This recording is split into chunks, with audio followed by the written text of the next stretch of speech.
안녕하세요. 마이옥션 이익규 팀장입니다. 오늘은 경매 중급자분들이 가장 많이 하는 질문 중에 하나인 지분 경매에 대해서 설명드리려고 합니다. 여러분들이 경매하시면서 지분 경매는 어떻게 하나요? 왜 하나요? 질문을 많이 하시는데요.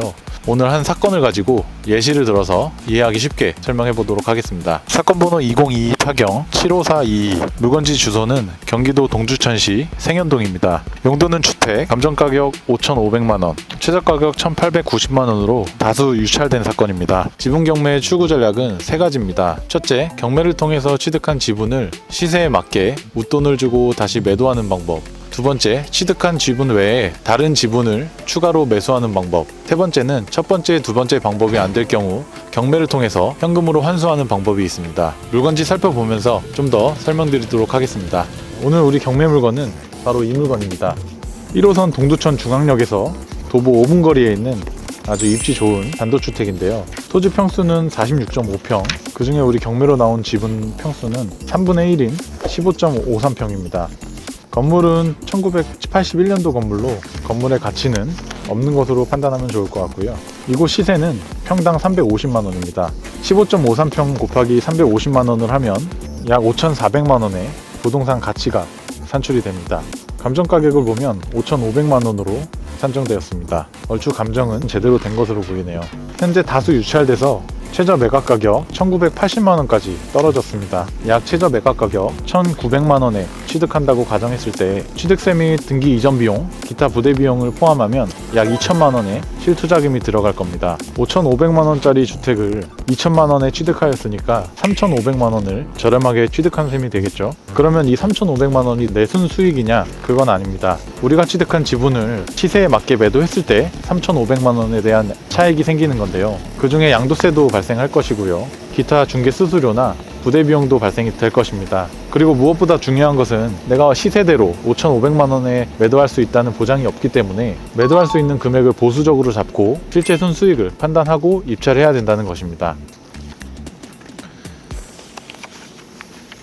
초반에 말씀드린 출구 전략 중 첫 번째인 내 지분을 다시 적정 시세에 맞게 매도한다는 것은 매수하는 대상자가 공유자일 때가 많습니다. 이 다른 지분 공유자들이 여건이 가능하다면 이 지분을 적정 가격에 매수를 많이 하는데요. 그래서 이 첫 번째 매도 전략을 주된 목표로 설정했을 때는 다른 공유자들의 상황과 여건을 잘 파악하고 입찰을 해야 됩니다. 예를 들어 다른 지분권자들이 이 집에 대해서 애정이 있거나 또는 거주를 해야 되는 상황이 있어서 본인들이 꼭 소유권을 갖고 있어야 할 경우, 그럴 경우에는 우리가 취득한 낙찰가보다 웃돈을 주고 매도할 수 있는 기회가 있습니다. 하지만 꼭 주의해야 할 점은 다른 공유자들이 내 지분을 웃돈을 주고 산다는 확실한 보장은 없기 때문에 다른 출구 전략까지 차선책을 두고 지분 경매를 접하셔야 합니다. 한 가지 노하우상 팁을 드리자면 등기부등본을 열람했을 때 다른 지분권자들의 주소가 서울이나 부천에 위치하고 있으면 적정 시세 또는 웃돈을 주고 매도할 가능성이 아주 높습니다. 경제적으로 여유가 있는 분들이기 때문에 협상 시간도 많이 줄어들고 매도 가격도 상대적으로 여유 있게 매도하는 경우가 많습니다. 두 번째 출구 전략인 다른 공유자들의 지분을 내가 매입하는 가장 중요한 포인트는 얼마에 매입하느냐입니다. 다른 공유자들이 적정 시세대로 매도를 하겠다고 하면 문제가 안 되지만 터무니없는 높은 가격에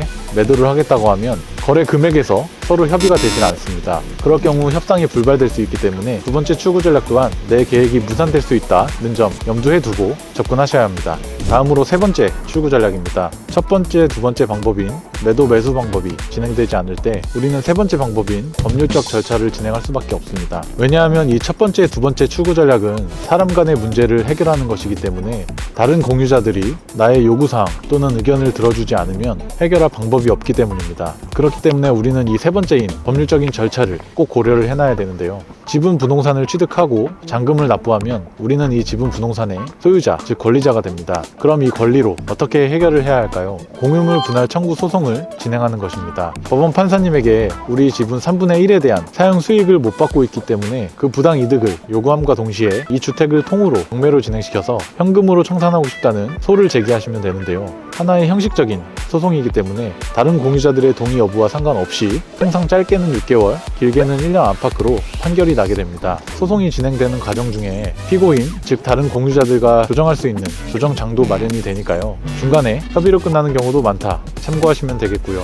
그러면 판결문의 내용대로 이 주택을 경매로 진행시켜서 하나의 온전한 건물로 경매 사건으로 나오게 된다면 적정 시세 또는 경매니까 그 시세보다 조금 저렴한 가격에 매각이 됐을 때 우리가 3분의 1 지분을 취득한 가액보다 높은 가격에만 매도가 된다면 그 차이만큼 우리는 수익을 얻는 것입니다. 쉽게 말해서 우리 주택의 온전한 가치는 1억 5천만 원입니다. 우리가 취득한 지분은 3분의 1이기 때문에 3분의 1로 나누면 5천만 원에 매도가 가능하다는 것입니다. 그러면 우리는 지분 3분의 1을 최초에 2천만 원에 취득했기 때문에 매도한 5천만 원 빼기 2천만 원을 하면 3천만 원의 수익이 발생되는 것입니다. 경매로 매물이 나왔기 때문에 시세가 1억 5천만 원이면 그보다는 더 저렴한 가격에 매각이 되겠죠. 경매로 매각이 될 금액까지 고려해서 최초 지분경매 입찰가를 잘 선정해야 된다는 점 꼭 기억하시길 바랍니다.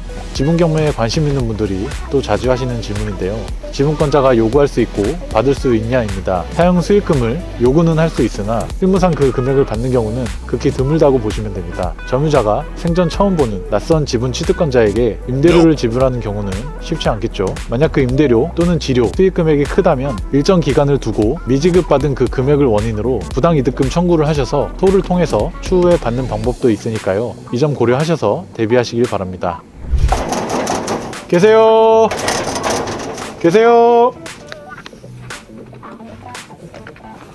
내부 관리가 잘 돼 있는 것을 보니까 사람이 점유하고 있을 것으로 추정이 되고요.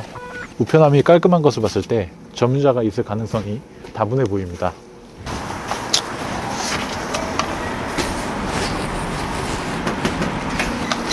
추워라. 안녕하세요. 바쁘신가요? 여기 경매권 있지 않습니까?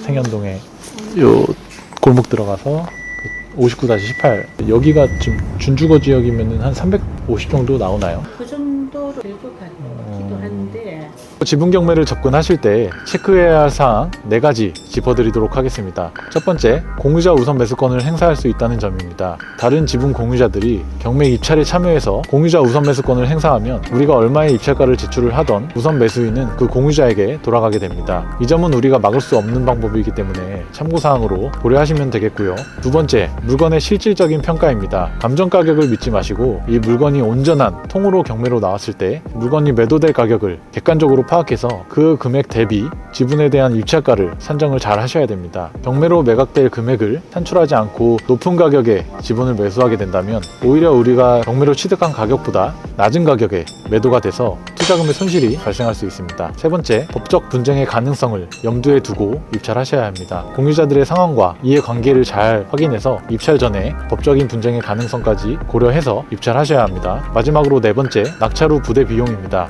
낙찰가액 외에 취득세, 변호사 선임 비용과 같은 소송 재반 비용과 부동산 중개 수수료 등의 부대 비용을 잘 산출하셔서 부가적인 지출을 계획하고 투자하셔야 합니다. 오늘 이렇게 지분경매에 대해서 설명을 드렸는데요. 실질적으로 소액으로 지분경매를 투자해보고 싶으시거나 도움이 필요하신 분들은 연락 주시면 안전하게 도움 드리도록 하겠습니다. 구독자분들 모두 성공적인 경매 투자하시길 바랍니다. 지금까지 마이옥션 이익규 팀장이었습니다.